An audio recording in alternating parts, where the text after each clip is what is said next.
Iskall, you should do a hardcore vanilla playthrough. Personally, I don't see the charm in hardcore Minecraft. I think that like the PvE element in vanilla Minecraft is kind of poor as it is. Deaths are usually, not always, but usually just caused by mistakes that you make as a player. Which means that most of the deaths that you face in Minecraft are just annoying. If this makes sense. And I don't see the charm in like I don't see it as a challenge necessarily to play hardcore Minecraft. It feels like the first day is probably the most exciting and probably the only exciting part. Once you have your enchanted diamond armor and stuff, it doesn't feel like you can die unless you make a stupid mistake.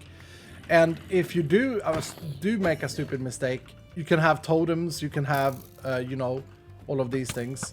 And it doesn't feel like it's a fun challenge. And so as such, I feel like hardcore Minecraft to me, it doesn't really hold any excitement. Is anyone understanding what I mean by this? Because if Minecraft is do whatever you want and like expand your world and like a long-term world, I can see hardcore being fun if there's something else going on. Like for example, if the server is in PvP or if the server is like last life, these type of things, then I can see value in it. But like vanilla, just hardcore feels a bit meh. I don't understand, honestly. I must be so disconnected. But I really don't understand why it gained such extreme popularity. You know, you see streamers with the title, Day 3899 in their hardcore world. And all I'm thinking is, yeah, I mean, past day 3, you're never gonna die. Like you, specifically not if you, maybe if you play with other game rules like regeneration off. I always loved that Minecraft season. Does anyone remember the Minecraft season where they played, it's like season 3. They played without health regen. I love that concept. Because it makes the game a lot more difficult immediately. And you have to rely on potions and stuff like this. Imp and Skid series have a goal, so they are interesting. Yeah, no, I get that. So this is what I'm saying. Like, unless you add another element onto it, I don't really see... I don't personally see the charm. But as I say, I understand that a lot of people are like enjoyers of hardcore Minecraft. I just feel like if I'm playing vanilla Minecraft, if my goal is to have a world for a long time, I don't want to have the risk of losing it permanently if there is a silly mistake happening. And I also don't see a reward. I guess that's what it is. I don't see a reward in having hardcore mode on. Maybe it creates content. Yeah, maybe it creates content. Maybe it's like straight up just content creation, you know. And but also when you're watching a streamer play hardcore, like, okay, I click these streams every now and again. They're in full diamond gear or netherite gear. They don't use elytra, and they're holding a totem of undying in their offhand. Like, how are they gonna die? You know? How in the world are they ever going to die? They're not. They're not gonna die. So that's why they're gonna have 3,977 days the next time you check their title. Hardcore no totems makes sense to me. I mean, hardcore no armor. now we're talking. But also, unless you set up goals for yourself, why would you ever risk it if so? Like, you could technically, theoretically, if you're now just building a long-term world, you could just light up an area. As I say, the first 2 days are going to be the hardest, and so you light up an area and you safen up a base, and then you chill. I understand that defeats the purpose a little bit of content, but it's true. Anyway, to answer the question, it's probably not for me to play hardcore. I just don't see the point. I might do it someday. You know, I've been here. I might do it someday as a if it has another goal or objective on it. I think like a global PvP server would be fun in hardcore mode, for example. I think that sounds exciting to me.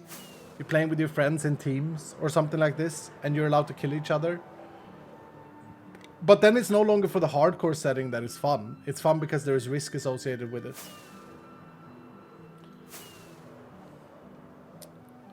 Live series is great for that. Yeah, I think that Grian has a really good concept for live series. I've always thought that it's a very, very smart and seems fun thing for sure. Yeah.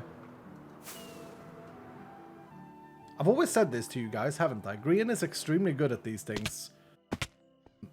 Narration in terms of like creative things, coming up with ideas. There's a group that plays on a server that's semi-hardcore and they do challenges that gets coins they use to revive each other, which I think could be a cool concept. Sure, yeah. I mean, I think that any risk-reward thing is great.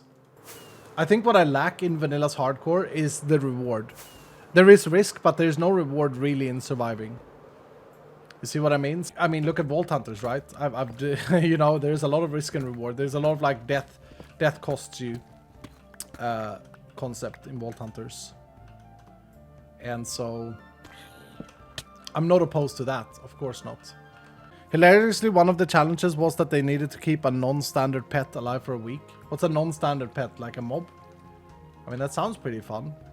And so yeah, like, but that's what the live series does well, like these challenges and stuff. Keeps you engaged as a player.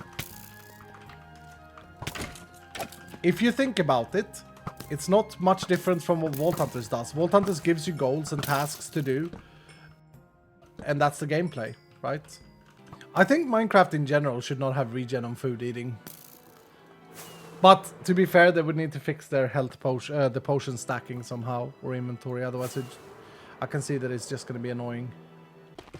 Oh, I saw this texture pack. That was so cursed. It was so cursed. They had changed the dripstone, like these pillars, to be 3D models. Which, if you were asked the question, like, okay, we're going to have dripstones in a cave, I don't think you would necessarily immediately think that they should be sprites, that they should be like flat images put together. So it makes sense, but man, did it look cursed. I don't know who was using it. I was watching someone. It might have been Barry playing something. Yeah, I was watching a bit of Captain Sparkles. And because I was chatting with him on Discord, I was waiting his reply and he never replied. And I was like... And then it said that he was streaming, so I tuned in. He was playing some mod pack where you were in a city. It actually looked very interesting. And it was a hardcore thing as well, but he had to do something within a certain amount of time. Deceased Craft. Oh, is that what he's playing? Yeah, there was like... I came in and he was like flying his helicopter. He was like looking for something. And so then he went into like a skyscraper. And he found... he was fighting zombies. And the sad thing was, or as always in these games, is that he just placed down a block and then let the zombies walk, and he just stood and killed them as they came at him. I wish there would be a... maybe we should try and invent a mob that can effectively, in a good way, because it's easy to do this, but in the wrong way, but that could effectively, in a good way, destroy blocks. So you can't, like, cheese them.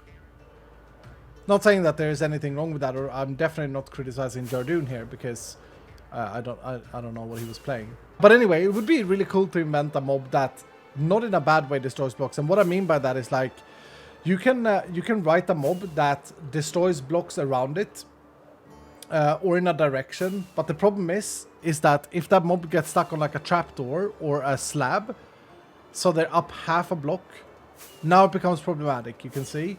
Because now, what is the block in front of them? Like, what's their Y level? Yeah, I don't think they should necessarily pick up blocks. And I'm thinking in a vault session, right? Gonna give you guys a cool little thought that you have maybe not thought about. The freedom we have when doing Vault Hunter stuff is that everything is contained inside this single dimension that gets deleted afterwards. And so... we don't have to worry about like mobs that would grief in the overworld or anything like this. We can do pretty much whatever we want, which is really cool. Because we could do a zombie that moves blocks, for example. But I think we should explore the avenue of having mobs that do more than... that can't like be cheesed easily. We have the knockback effect on dwellers, which I think is cool.